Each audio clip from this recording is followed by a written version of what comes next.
बैठे हैं चैन से, कहीं जाना तो है नहीं, हम बेघरों का कोई ठिकाना तो है नहीं।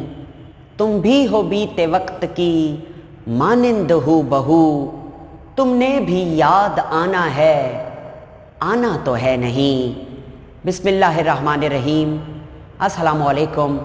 मैं हूं आपका केमिस्ट्री टीचर ज़ीशान हैदर।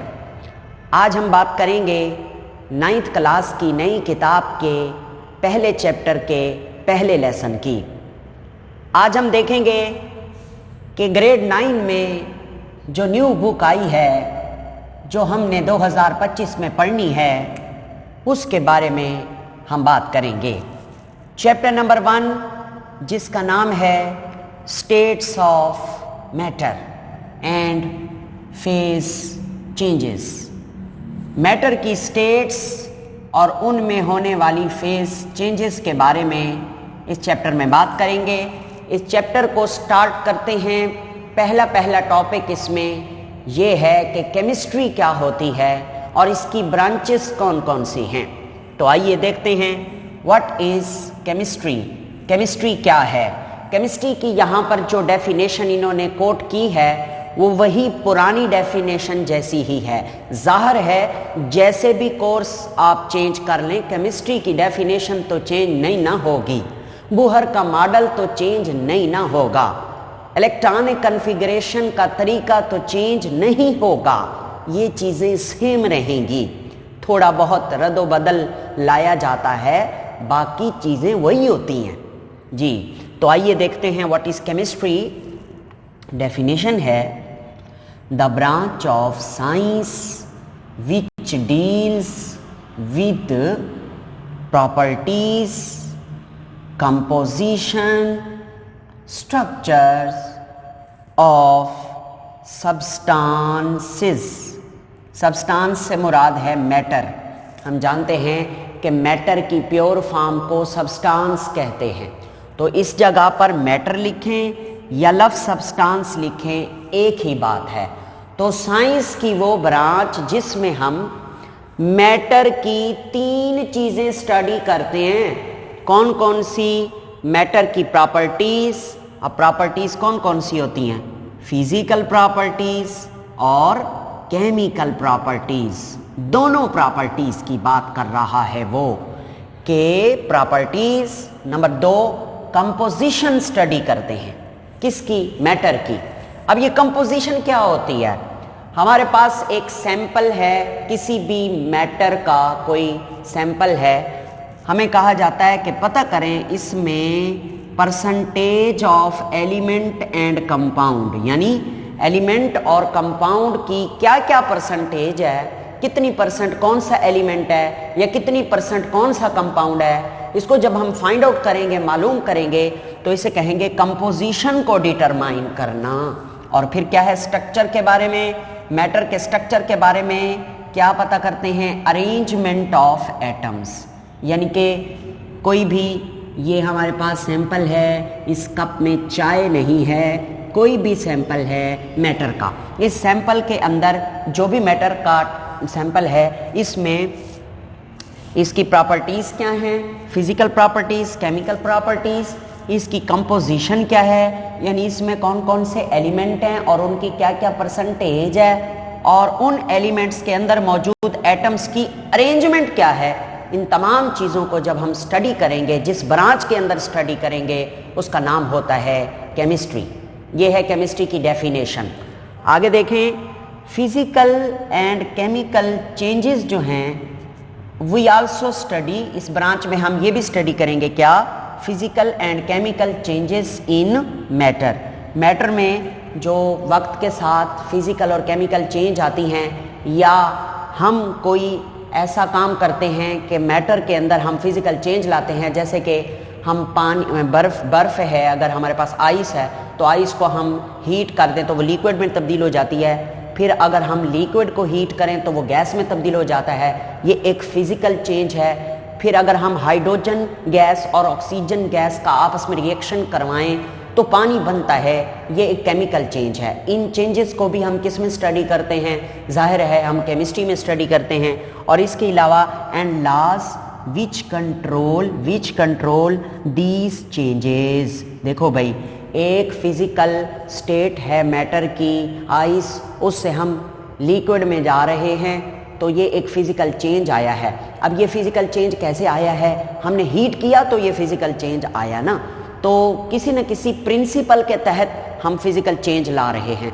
इसी तरह जब हम किसी चीज़ को केमिकली रिएक्ट करवाते हैं तो भी कोई ना कोई प्रिंसिपल अप्लाई हो रहा होता है, कोई ना कोई लॉ अप्लाई हो रहा होता है। तो उन लॉस को भी हम केमिस्ट्री में स्टडी करते हैं, ठीक है। तो ये इसकी डेफिनेशन है हमारी नई किताब में कि branch of science which deals with properties, composition, structure of matter is called chemistry. In this branch we also study physical and chemical changes in matter and the laws which control these changes. इन तब्दीलियों को जो laws control करते हैं उनको भी हम study करेंगे। आगे next हम पढ़ते हैं ब्रांचेस ऑफ केमिस्ट्री। तो ब्रांचेस ऑफ केमिस्ट्री हमारा टॉपिक है। टोटल 11 ब्रांचेस के हवाले से बात होगी इस टॉपिक में, क्योंकि नई किताब में इन्होंने 11 ब्रांचेस एक्सप्लेन की हैं। कुछ पुरानी ब्रांचेस हैं जो हम ऑलरेडी पढ़ते थे, कुछ नई ब्रांचेस भी हैं जिनसे हम ना वाकिफ़ हैं। इस लेक्चर में हम उनसे भी वाकफियत का इजहार करेंगे। तो आइए शुरू करते हैं बिला तमहीद, किसी बात का इंतज़ार किए बगैर। सबसे पहले फिज़िकल केमिस्ट्री। फ़िज़िकल केमिस्ट्री क्या होती है? फ़िज़िकल केमिस्ट्री की डेफिनेशन है, it investigate how matter behave at atomic or molecular levels। इस ब्रांच में हम मैटर को स्टडी करेंगे एटॉमिक लेवल पर और मॉलिक्यूलर लेवल पर, मतलब एटम की स्टडी करेंगे और मॉलिक्यूल्स की स्टडी करेंगे। छोटे लेवल पर हम मैटर को स्टडी करेंगे, किसके अंदर? फिजिकल केमिस्ट्री के अंदर। उसके अलावा नेक्स्ट देखें, इट गिव्स, ये ब्रांच हमें देती है clear explanation as to how fundamental physical laws governing our world cause atoms and molecules to show specific properties या characteristics। ये समझ लीजिए, थोड़ा सा कॉम्प्लिकेटेड वर्ड्स हैं इसमें, मगर बात बहुत आसान है। वो कहता है कि ये जो ब्रांच है ये हमें इस बात को भी वाज़े एक्सप्लेन करके देती है, इस बात की भी वजाहत करती है कि जो फिज़िकल लॉज हैं ना, जो हमारी दुनिया को कंट्रोल कर रहे हैं, हमारी वर्ल्ड जो है वो लॉज के तहत कंट्रोल हो रही है।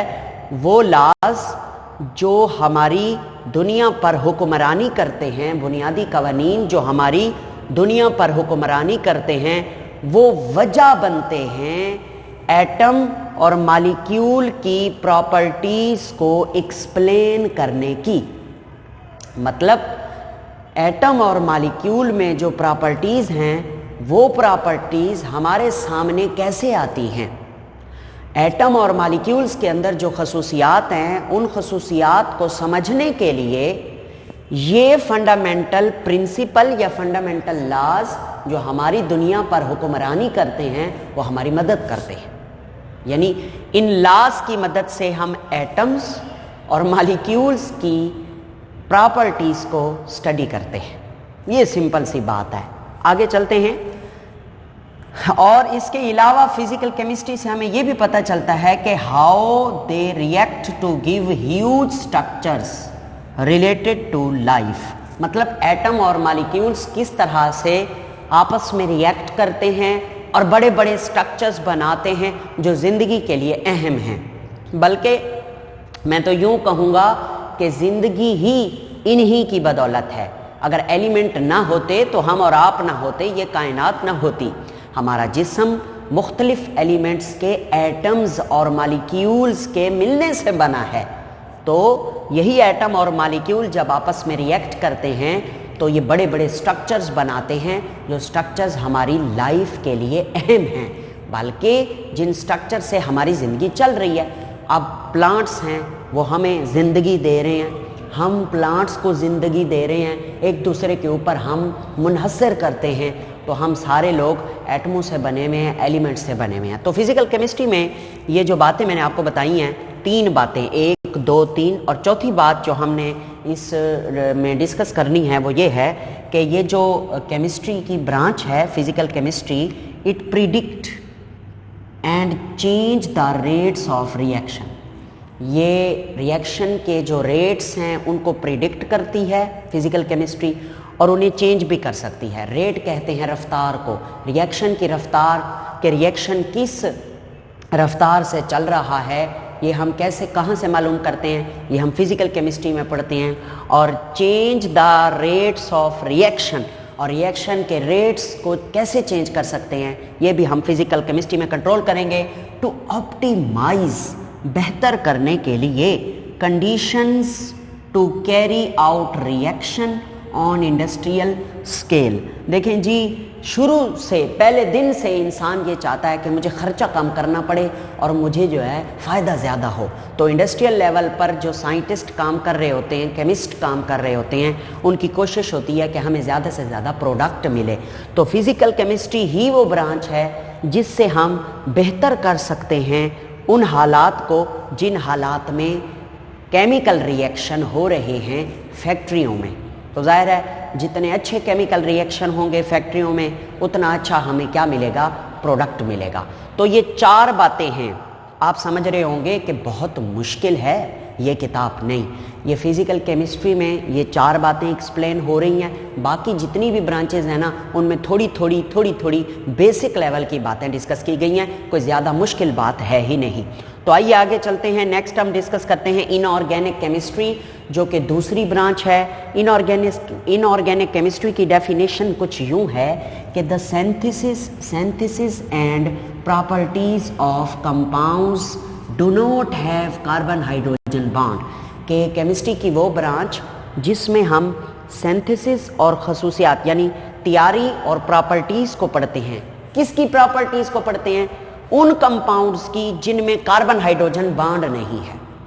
यानी यूं आसान कर दिया बात को कि वो कंपाउंड जिनमें कार्बन हाइड्रोजन बॉन्ड पाया जाता है उन्हें ऑर्गेनिक कंपाउंड कहते हैं, और यानी उन्हें हाइड्रोकार्बन्स कहते हैं। और जिन कंपाउंड में कार्बन हाइड्रोजन बॉन्ड नहीं होता हम उनको हाइड्रोकार्बन्स नहीं कहते। तो हर हाइड्रोकार्बन की स्टडी को ऑर्गेनिक केमिस्ट्री कहते थे, और जो हाइड्रोकार्बन नहीं है उनकी स्टडी को इनऑर्गेनिक केमिस्ट्री कहते थे। तो यहाँ पे उन्होंने यही कहा है कि वो कंपाउंड जिनमें कार्बन और हाइड्रोजन नहीं होंगे या कार्बन हाइड्रोजन बॉन्ड नहीं पाया जाएगा वो कंपाउंड इनऑर्गेनिक कंपाउंड कहलाएंगे।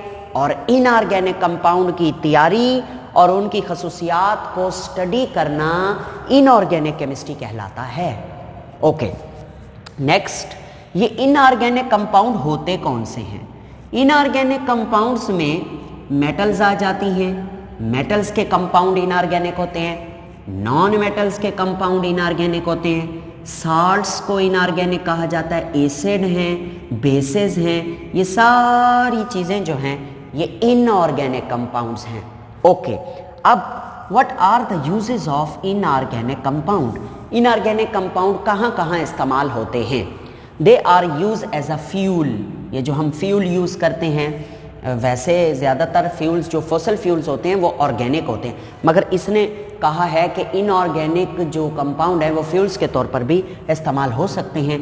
मेडिसिन में हम इन्हें इस्तेमाल करते हैं, कैटलिस्ट के तौर पर हम इन्हें इस्तेमाल करते हैं। जितने भी आप रिएक्शन देखेंगे आगे उनमें ज़्यादातर कैटलिस्ट जो इस्तेमाल होते हैं वो ट्रांजिशन मेटल होती हैं जो कि इनऑर्गेनिक नेचर की हैं। उसके बाद पिगमेंट्स के तौर पर, कलर्स के तौर पर यूज़ होते हैं। हमारे पास पेंट्स होते हैं वो भी इनऑर्गेनिक होते हैं। उसके बाद है सरफेक्टेंट्स। सरफेक्टेंट किसे कहते हैं? सरफेक्टेंट ऐसे केमिकल होते हैं जो किसी भी चीज़ की सरफेस टेंशन को कम कर देते हैं।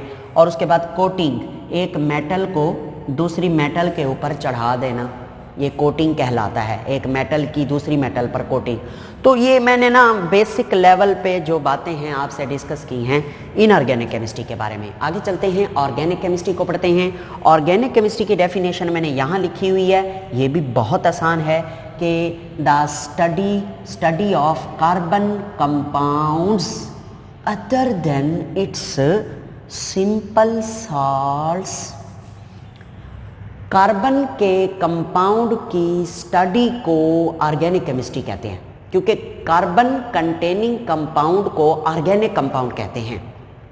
ये बात एफएससी सेकेंड ईयर में की गई थी कि जो कार्बन कंटेनिंग कंपाउंड हैं उन्हें ऑर्गेनिक कंपाउंड कहते हैं, और ऑर्गेनिक कंपाउंड की स्टडी को ऑर्गेनिक केमिस्ट्री कहते हैं। फिर उन्होंने कहा भाई एक बात सुनो, ये जो कार्बोनेट्स होते हैं, कार्बोनेट्स जैसे कि CO3-2, ये कार्बोनेट का फार्मूला है, कार्बोनेट्स में भी तो कार्बन है। ओके, ऑक्साइड्स होते हैं जैसे कि कार्बन डाइऑक्साइड है, कार्बन मोनोऑक्साइड्स है, ये भी तो कार्बन रखता है।